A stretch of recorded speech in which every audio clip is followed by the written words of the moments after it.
Hi everybody, welcome back to my channel. Today I'm going to show you how to apply blush, all my best tips in doing so. This is the next video in this little how to apply series. I've already done a how to apply eyeshadow video, perfect for beginners. I've also just done a how to apply bronzer video that you don't want to miss. In this video, I'm going to teach you my best tips when it comes to applying blush and also choosing the right color for you. First, I'm going to get the information side out of the way. So I have timestamps down below so you guys can see when I talk about what, just so you know you can find what you're interested in this video and keep it really easy. So first I want to talk about powder versus cream blushes and who I recommend them to. If you're someone with dry skin or more mature skin, I highly recommend looking into a cream blush. It gives a really beautiful, dewy, youthful, radiant look. If you have more oily skin, there is also powder blush, of course, which is a great option if you produce a lot of oil throughout the day and you're trying to have the least amount of shine as possible. So the next big thing about blush is figuring out the right color for you. Now, I don't believe that there's a lot of strict rules in makeup, but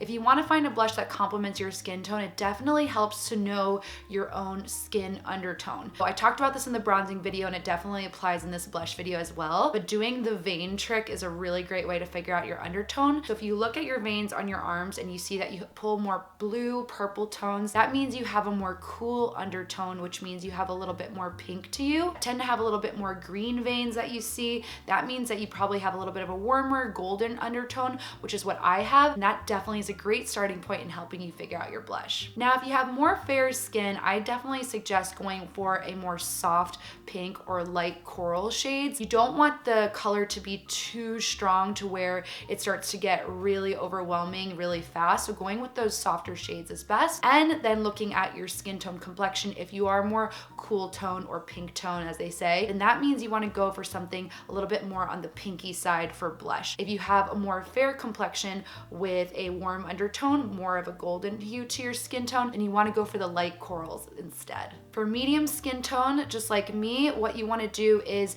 consider again your undertone. So if you have more of a pink or cool undertone, going for rose tones and mauve look really complementary to medium skin tone with a cool undertone. If you have a warm undertone with a medium skin tone like me, really rich peachy tones look so nice and complementary because they're a little bit warmer, and warm tones look really well with warm skin tone as well. And if you have more of a deeper skin tone, this is where you can do really nice deep raisin colors, really pretty berry tones, and also just like a deep tangerine is really beautiful. If you lean more cool with the deep skin tone, I think going more for those berry tones is going to be super flattering. And if you pull more warm golden tones in the deeper skin tone range, then those really rich tangerine colors will look stunning on your skin. So another quick tip before getting into the fun part of actually applying the blush, you want to also make sure your lip color is consistent with your cheek color. So say I do a peachy tone blush, it tends to look better if I do a peachy tone lip. If you did more of a pink tone here and a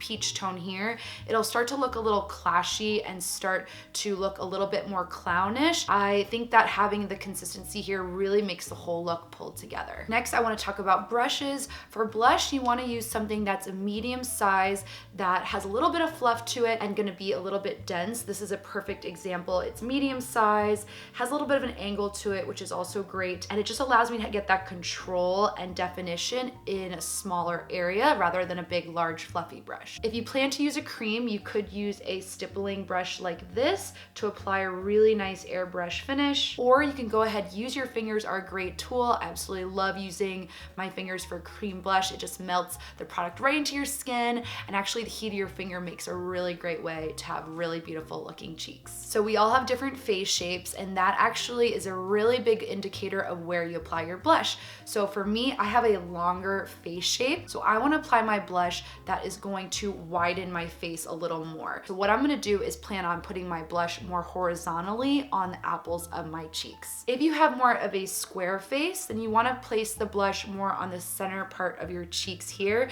just to soften the angles of your face a little bit. And if you have a round face, I highly recommend placing the blush a little bit upward, angular on the cheekbones. So now for the fun part, I'm going to go ahead and take my blush. This is my all-time favorite by MAC. This is Melba. I'm going to go ahead and take this on my little medium-sized brush. I barely tap it in there, and then I even dust off any excess. Blush can get crazy really fast and if we're not careful. Then what I'm gonna do is go ahead and I always smile to really see the outline of my cheekbones, and I highly recommend doing that to see the whole outside of the cheek. And just hold the back of the brush, as you can see, so I don't put too much product down.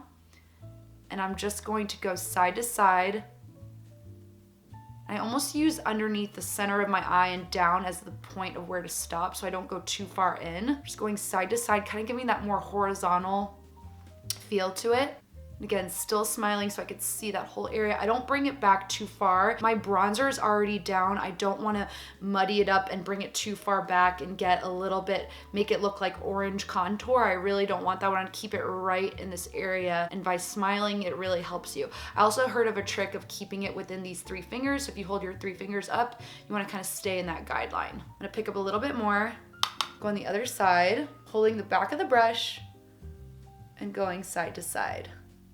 Again, keeping that really creepy smile, staying within that 3 there. And again, since I have a longer face shape, I'm trying to go a little bit more side to side.